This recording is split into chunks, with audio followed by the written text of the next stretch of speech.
स्थापकाय च धर्मस्य सर्वधर्मस्वरूपिणे अवतारवरिष्ठाय रामकृष्णाय ते नमः. We hear the call of this renaissance in the speech of Swami Vivekananda in the Parliamentary of World Religions in Chicago. He played an important role in introducing Hinduism to the Western world. His historic speech in Chicago on September 1893, delivered with the crisp logic and scientific insight, attracted major attention. Swami Vivekananda brought yoga, Vedanta, and Hinduism to the world as a part of global spiritual transformation, from outer religious belief to inner spiritual practice, allowing each individual to discover the higher truth within his or her own nature. The late 19th century was the height of the colonial era. Extensive regions of the world, including India, were under an oppressive foreign rule. This rule was not just military and economic but also the cultural and religious. Native peoples of North and Southern America, extending to Africa, Asia, and Pacific islands were discouraged, prevented from the practicing their native religions and targeted of the conversion by force. Arguments or deception of the many narrative traditions did not survive the onslaught. Even major ancient world religions like Hinduism and Buddhism were denigrated as hidden and polytheistic and uncivilized, and concentrated effects were made of and eliminate them. India was the main battleground of this colonial devastation. Of Hindus in particular were taught they were inferior or radical of mentally and should abandon their traditional culture and values for those of the West. Only Western educated Indians were afforded respect, but to be put to the take of the spoils of Europeanism, their society, which also meant making it Christian. Swami Vivekananda stepped out into the colonial dominated world of where the Hindu point of view was offered no credibility. The United States was a colonial power and American Christian missionaries were active worldwide, including in India. He had a face of hostility and he went into the West. Yet this young Hindu sadhu changed the civilization and narrative and brought a new spiritual vision into the world. This Vedanta did by the power of his own character, the grace of Guru, and his inner realization. He was able to share Hindu Dharma through its yoga and Vedanta teachings with a new respective audience worldwide. Let us look at a few key points for how he accomplished this amazing task. From religious belief to the experiential spirituality. Colonial and missionaries of the taught religion of a belief that would take you to heaven, while not accepting it would condemn you to hell. This has been main focus of Christianity all along, but they gave it the power of the proposed superior civilization. Swami Vivekananda rejected such mere beliefs and taught experientially spiritual instead. He demonstrated that the true spirituality is not the matter of belief or even charity and good conduct, but extends the individual practices of yoga, introspection and the meditation so that we can experience the divine directly within ourselves. Something unheard of this missionary realm, and he shared the spiritual wealth and India and paths of yoga, pranayama, mantra, meditation and samadhi to a world hungry for the deeper knowledge and that had been deprived of centuries. Swami Vivekananda, his movement of experiential spirituality has expanded many directions and has influenced science, arts and meditation and medicine and Swamiji Forsa. The old belief and save the model of religion now ejected by the intellectual and aware of individuals throughout the world. From God to self-realization.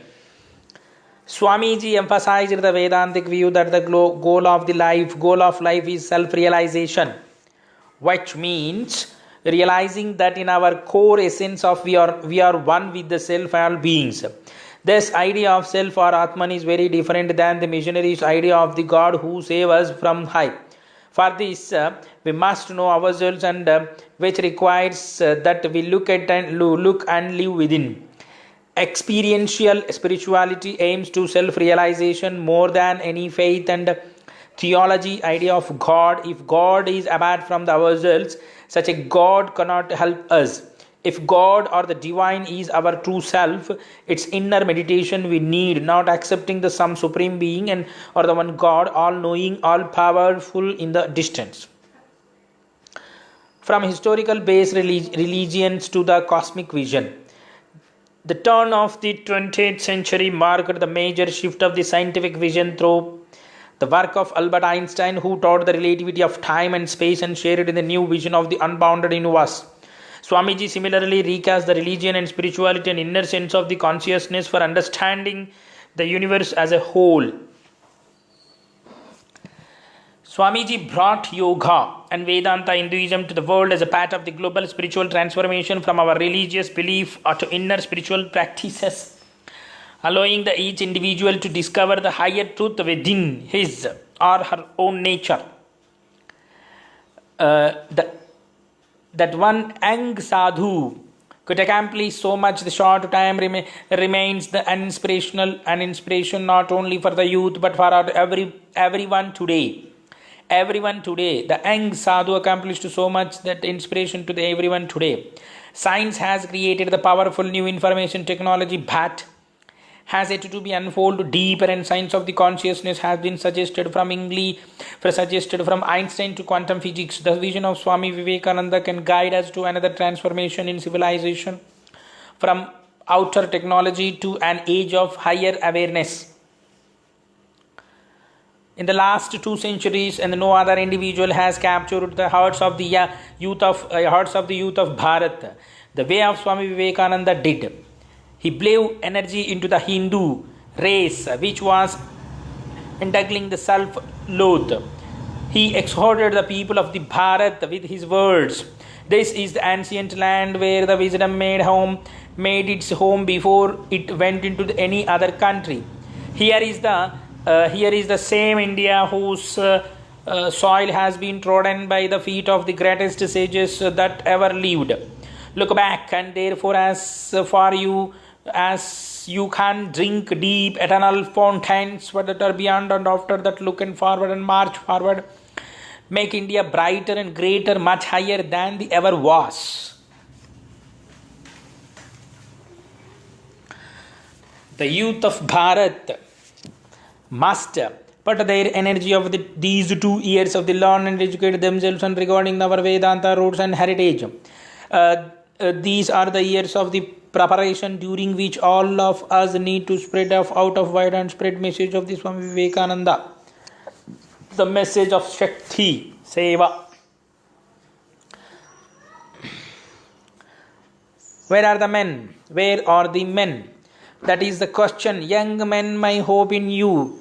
Will you respond to the call of your nation? Will you respond to the call of your nation? Each one of you has the glorious future.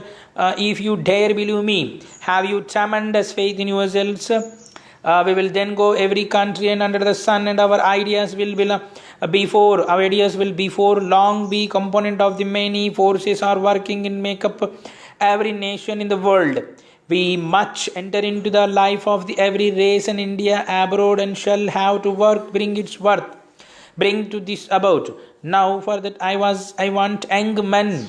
It is that young, the strong and healthy and sharp and intellectual to will reach the Lord and say the Vedas.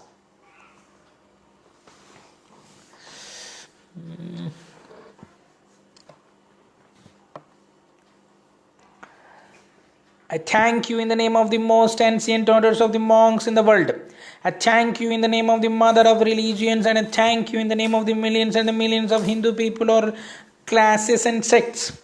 My thanks also to the some speakers of this platform who referred the delegates from the Orient and have told you that these Men from the far of the nations may well claim to the honors of the bearing of the different lands of the idea of the toleration.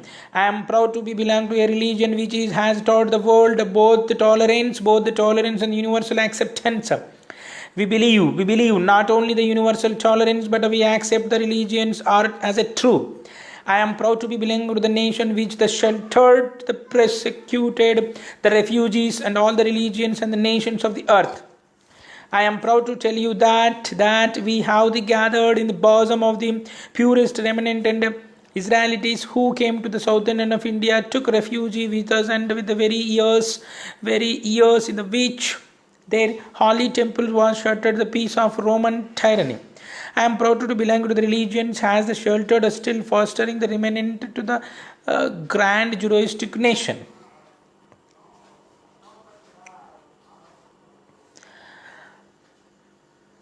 Swami Vivekananda, in his famous address to the Parliament of Chicago in 1893, spoke on several factors, whereas the relevant issues is presented in India as much as in the world. And cause of you have missed reading it earlier, scrolled on. And Swami Vivekananda Hinduism Parliament of the Religion held on September 11 to 27th. And this was the first parliamentary of the religions, and the delegates of the all over the world has joined. Vivekananda spoke about the importance of the abolishing the fanatism of the form as a relevant issues in the world, especially our country, which is not only one of the oldest but also the one of the youngest in terms of the population. Vivekananda has received the stand of ovation for the 2 minutes after his speech, which we went to and establish him the greatest figure in the Parliament of the world of religion in India, of the mother of religious.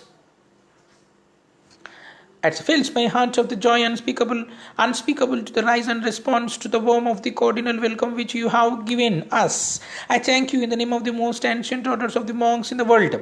I thank you in the name of the mother of the religions. I thank you in the name of the millions of Hindu peoples of all the classes and sects.